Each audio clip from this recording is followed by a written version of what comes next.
In this video, I am going to show you how to download Flix Vision on your Firestick. First, make sure your Firestick is connected to your TV and has an active internet connection. From the home screen, navigate to Settings at the top of the screen. Next, scroll down and select My Fire TV or device, then choose Developer Options. Here, enable Apps from Unknown Sources to allow the installation of applications that are not available in the Amazon App Store.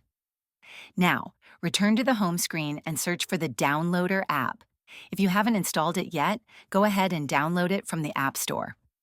The Downloader app will enable you to download files directly to your Firestick.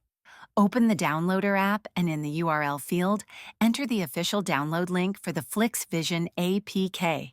You can typically find this link on the official Flix Vision website or trusted forums. Click Go to start the download process. Once the download is complete, you'll see the installation prompt.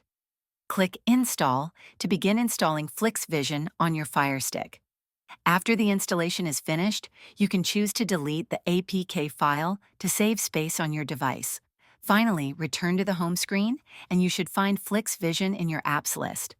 Launch the app, and you can start enjoying a variety of movies and shows. If this video helped you, please like and subscribe to the channel.